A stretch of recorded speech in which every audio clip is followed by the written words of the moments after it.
That's what we're making today. That looks delicious, doesn't it? Wait till you taste it. Well, hello. Welcome back to my kitchen. Today, I'm going to be making some delicious food. Now, earlier in the year, at the beginning of the season, I said I would like to do some ground-to-table recipes. So I started preparing a garden outside. I've got that garden running. It's up and looking good. If you want to take a look at it, look at my garden videos. Right now, I'm going to go out there and harvest some green tomatoes. These aren't going to be the usual tomatoes you see. I've got Roma tomatoes growing rather than beefsteaks and other types. Well, I love Romas. They're very meaty and they're very practical, but they are not always the first thing chosen by a lot of people. Well, that's what I happen to have, and that's what I want to make this with, and it'll work fine. You can use any kind of tomato you want, but you want to make sure that it is on the edge of beginning to ripen. You don't want it too green, you don't want it too young or too hard, but it still needs to be very firm. If it's soft, it's too soft. Okay, so you need it to be a good firm tomato, and it needs to be just beginning to turn if you can get one that way, and then that's fantastic. Fried green tomatoes are easy and fun, and I'm going to show you a good recipe that works very well. Let's get on with this. Let's grab some tomatoes. Come on.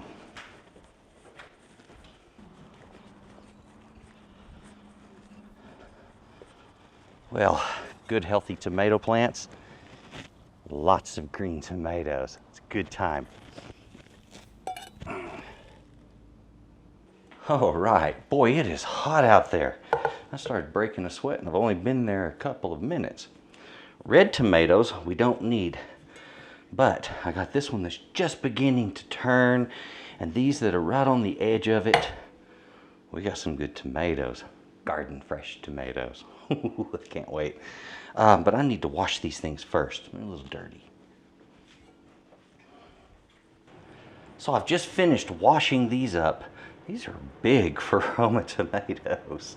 I'm sorry, they really are. This is more like what I normally see in a Roma tomato. Perfect either way. So I'm just going to remove the where it was attached to the plant here, the stem end, and just a thin layer, and then I'm going to slice these about 3/8 of an inch thick. After that, we're going to dust them and drop them into an egg and milk mixture, and then batter them up with some panko and make it taste good. This is a pretty simple recipe, but there's a few steps to it here. Let's go ahead and get these things sliced. We need to put them onto some paper to basically leach a little of the moisture out of them. So I've got some parchment sitting on a baking sheet ready for these to go onto. So here we have some cut. These over here are more like 3/8 of an inch. These are a little thicker, about 1/2 inch thick. They work right in that area, okay, and that works really well. These are Roma tomatoes, and as you can see, they're very dense on their meat. And so what I want to do here is I'm going to go ahead, I'm going to get these nice and close together to make this easier. I'm going to salt them, I'm going to pepper these, and after there's salt and pepper on both sides, then I'm going to go ahead and just let them sit and finish pulling moisture out of them. And I'll do that while I'm getting all of the other ingredients ready. And that way these do their thing, I do my thing, and everything's ready at the right time. Getting ready to make my batter. And this is a simple thing. Whenever I do a batter that's an egg batter, I do milk with it, or sometimes half and half. Just depending on what I happen to have in the fridge. That's all there is to that. When I'm doing ratios, for every egg I use a 1/4 cup of milk. So I've got about 3/4 of a cup of milk here, 3 eggs. All right, and then I'm going to be using panko breadcrumbs. I have that in this bag, and I'm going to be flavoring those. I want them to have sort of a herby flavor to them. So I'm going to use some tarragon, basil, and oregano. Every cup of this that I use, I add about 1 teaspoon of oregano, 2 teaspoons of basil, and 2 teaspoons of tarragon, and it gives me a nice herby flavor. Okay, so try that if you'd like to do so, or you can just go plain on the breadcrumbs. All right, now once I get these ready in different bowls, I'm going to get busy doing this.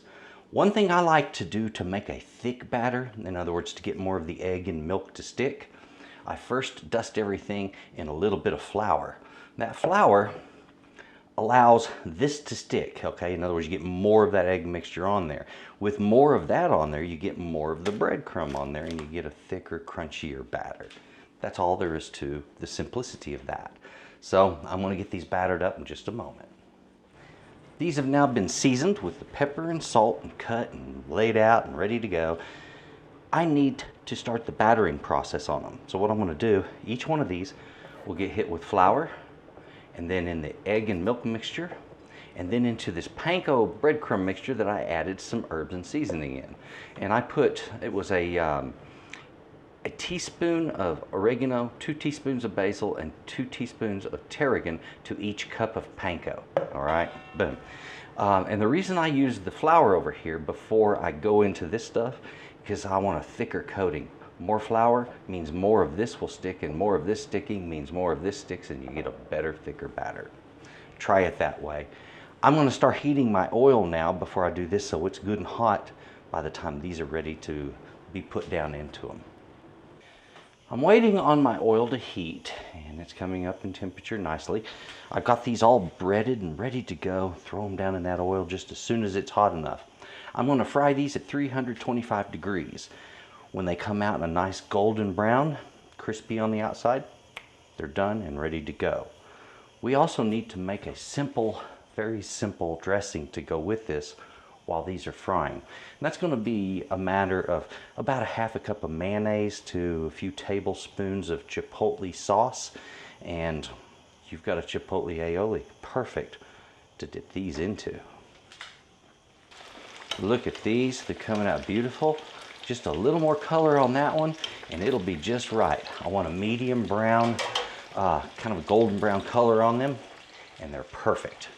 The chipotle aioli all finished up nice here, and that was about a half a cup of mayonnaise to a couple of tablespoons of a chipotle hot sauce, and mix them together well. There's your aioli. Beautiful, beautiful fried tomatoes.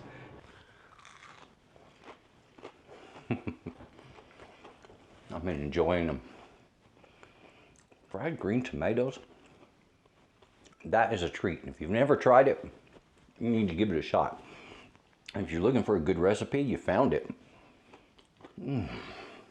There's a lot going on here. A lot of really good flavor. Ladies and gentlemen, thank you so much for watching this. I appreciate that.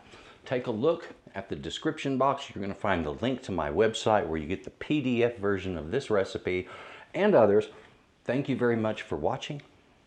And please, folks, have a good day. Bye-bye. On my website, I have my recipes. That's right, I sell my recipes on my website, and I do that quite on purpose.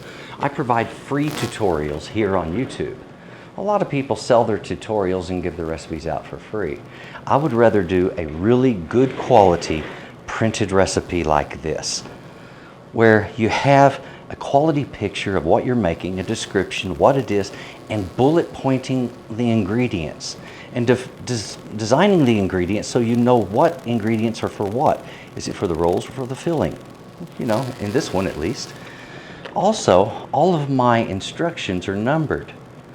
And often I'll do pictures depicting what needs to be done.